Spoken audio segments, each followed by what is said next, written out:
votes are coming in by mail, and they're so random now. If we were dealing with traditional voting as we used to know, say 20 years ago, where most of the votes were done at the polls, and you were assigned to a specific poll for your precinct, the votes are coming to us pretty much prepackaged, right, in precinct order, right? The vast majority of them are coming in precinct order.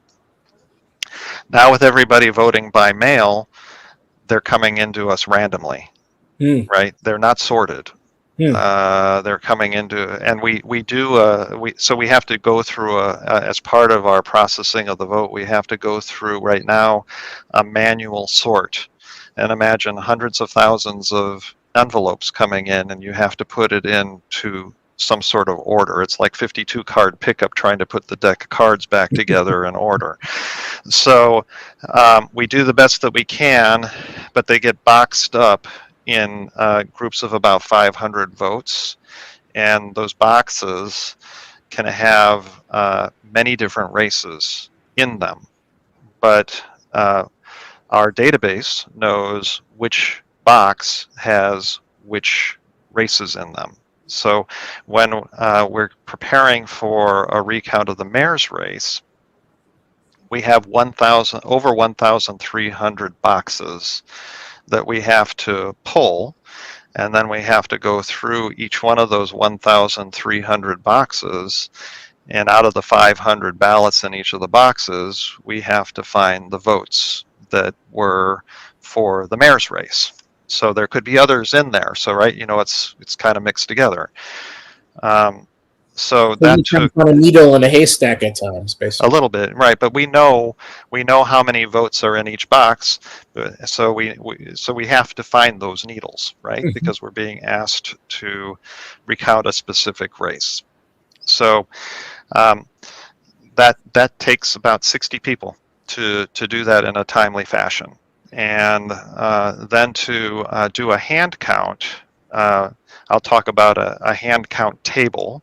We have tables of teams that do the hand count. So you have one person who's a caller. They call out on each ballot, and we do them one race at a time. We call out, the candidate that we're counting. So we go Taylor, Taylor, Taylor, Taylor, Taylor, and then we have two tally people at the table with two separate tally sheets, and they're marking Taylor, Taylor, Taylor, Taylor, and they call out every 10 times. They say, now I've gotten to 10, now I've gotten to 20, and they have to stay in sync.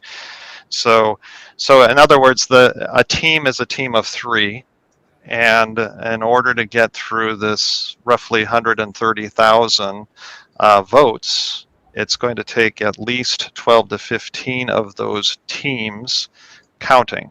So you see, it's labor intensive. Plus the supervisory team that goes along with it. So, I mean, that's the teams themselves. Then you layer on some of the oversight that needs to be there. So between the retrieval from the 1,300 boxes and it's as I said, it's a highly labor intensive process for a manual count. It's not that we can't do it. Trust me, we know how to do it. We're very good at it. So the cost is going to be $21,000 a day. Okay. And so somebody, and it's going to, we're starting, we've sent out overnight mail to all of the people who are interested. We've told them what the price tag is per day. And everybody wants to know how fast it's going to be. Well, the teams can go very, very fast, but we're doing this on behalf of the people who have asked for a recount. And so some of this is also dictated, the speed is somewhat dictated by the people who've asked for the recount. If they ask us to slow down, we'll slow down so they have more time to, look at the ballots that they're interested in looking at. To be sure, we're talking about Oakland or just in general in terms of the number of people who've asked for a recount? I'm talking about, we've had 10 people ask for a recount for the mayor's race in Oakland. Okay, thank you. Yeah. So, and all of them have been notified of what I'm telling you right now. Okay. And they've been notified that we are going to start this on Friday this week. Mm-hmm. And No, all of the tomorrow. Tomorrow. correct Yeah. tomorrow. Sorry, Yeah. it's been a long week, Zenny. Well, tell me about it, my friend. So we'll be starting on Friday, and we also have to notify all of the campaigns impacted because they can have representation regardless of whether they're paying for it or not. All of the campaigns can be present and they can be participating in the oversight of the hand count.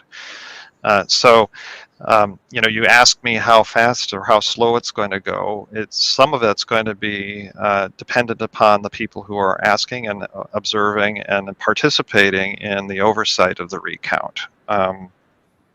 So I really can't tell you at the end of the day or at the end of the process what the price tag ends up being, but I can tell you that with all the labor that we need to throw at it, we're running at a run rate of about $21,000 a day. Are we talking about $21,000 a day? That's 5 days of work, basically 5 or 6.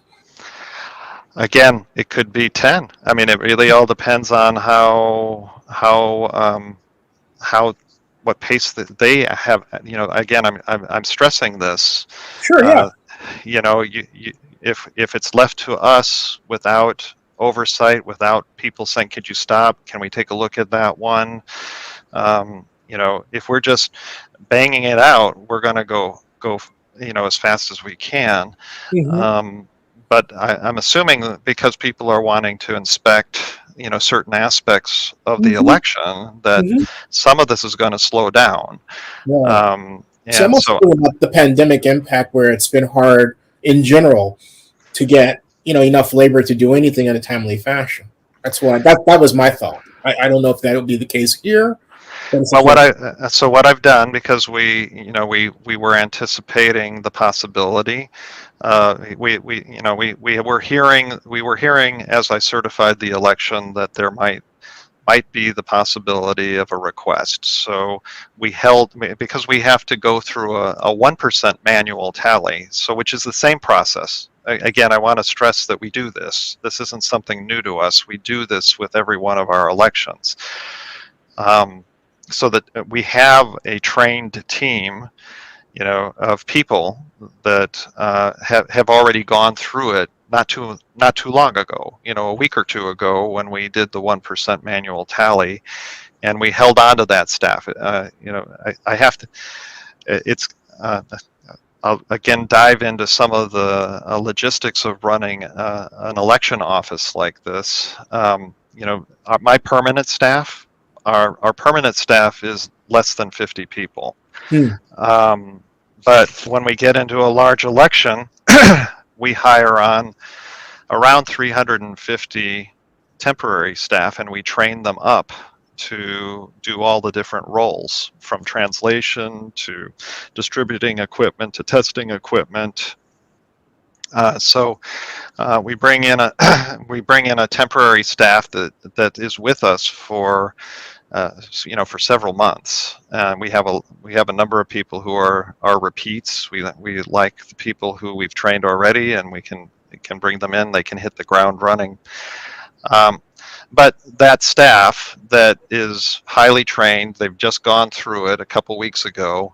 We held on to that staff so that we would be ready for this. So we were able to hold on to the staff. The timing is good for us because if it was a couple months later, which is not possible by election code. So they've got 5 days to request a recount from the time I certify. So we held on to that staff. They're available. They'll be here on site on Friday, ready to go. So, okay. yeah, no, we're good to go. Like I said, this is all part of the democratic process. This is part of the Yeah. election code. We are built to do this. The team is absolutely ready to do it, and it's everybody's right to ask for it. Can you explain to people that this is asking for recount is not And it's far different from the GOP habit of saying, "Well, you didn't win the election," and all this jazz that's going on. Right? This is not that. No, this is again.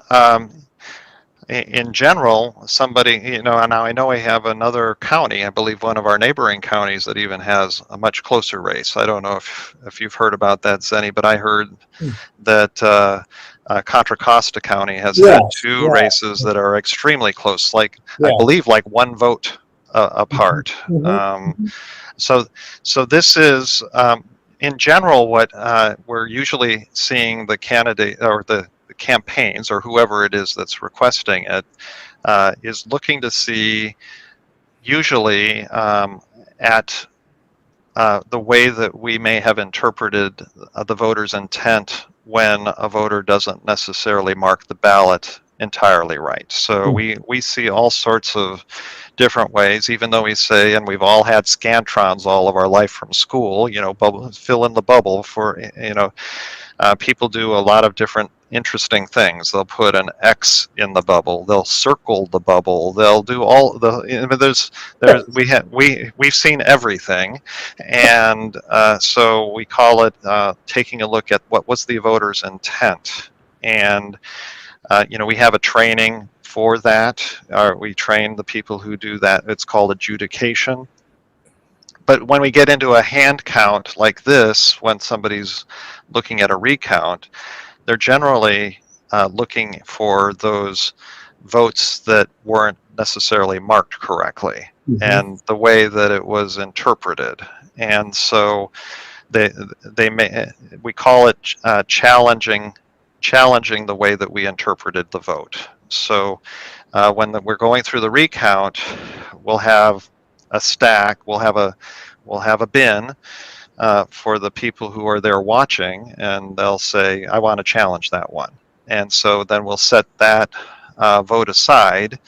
And at the end of the day, I mean, I've said this to a few of the people asking me. I feel like I'm an NBA referee, right? It will come to me. It's not a debate. I'll take a look at what they're challenging, and me and my deputy registrar, the two of us will take a look at it, and we'll make a final ruling. It's not up for discussion, but the hope of the candidate who's going through the recount is to try to find those ballots that there may have been some gray area in the interpretation of the voter intent, and their hope is that they find some votes that will head in their direction.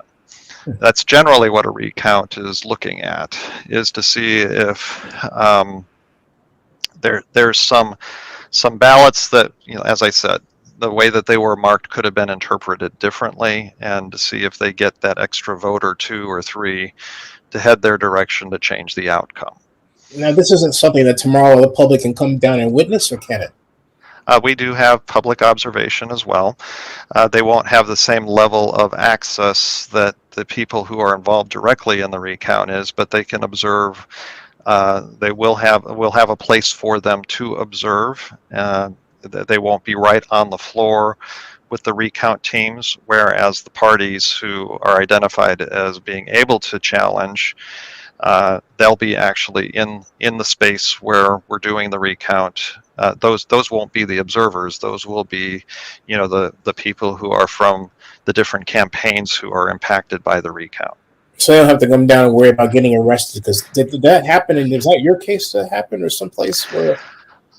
We did unfortunately have an observer who was arrested. What did they do? Unfortunately. So I'm not sure that I can really dive into it, but Okay. but it was something that did happen, unfortunately. Is it something where you can post a rule like for risk management and say, "Hey, look, don't feed the birds," or something like that? Well, so for our observers, we have observer guidelines. They're well detailed guidelines, the do's and don'ts of what you can and cannot do. And every observer gets those guidelines. So it's something that every observer gets. And if somebody does come down to observe the process tomorrow, or as we go forward with, if we go forward with a recount, tomorrow is yet to be seen. The Well, observers will. tomorrow. I thought you said it starts tomorrow. Now you're saying it's yet to be seen. You mean are you being jocular in a sense, or what do you mean? No, I'm not. So all we got the request. Yeah. I guess since we'll dive into some of the specifics again, I'm not being jocular. Okay. So everybody who submitted a formal request is getting notified that we're prepared to start the recount tomorrow. The recount rules say that we don't proceed with the count on any day if we don't receive a check for the amount of the day. So, everybody's been informed. I hear your interest in doing a recount. Show me the money. Exactly. So tomorrow, I believe we've said by 9 o'clock, all of these parties have the opportunity to come in with their $21,000 check for the day, Mm-hmm. and we're going to take them in the order that they submitted it.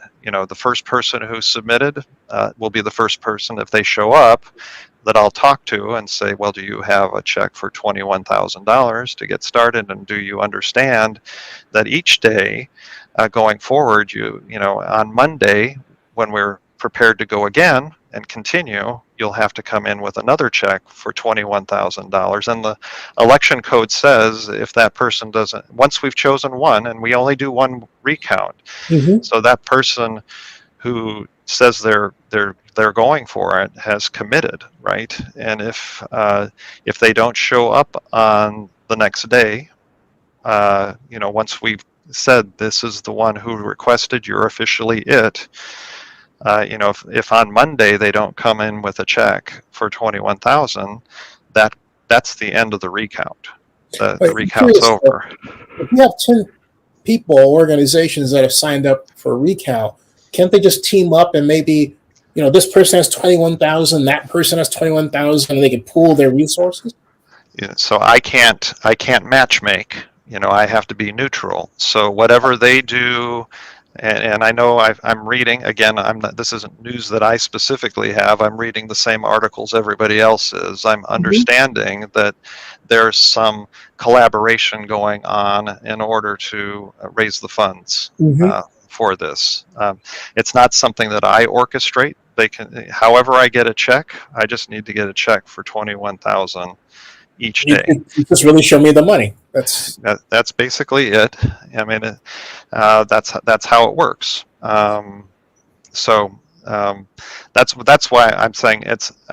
I have to see what happens tomorrow, because they're all being informed. This is the check you'll have to write if you're the one chosen tomorrow for the recount. And so we'll see if all 10 show up. We'll see who is interested. And then we'll see how we go forward with that. Tim, this has been epic. It's been a good TED Talk, Zennie. Yeah, I can't think of any other word to describe it. Thank you very, very much.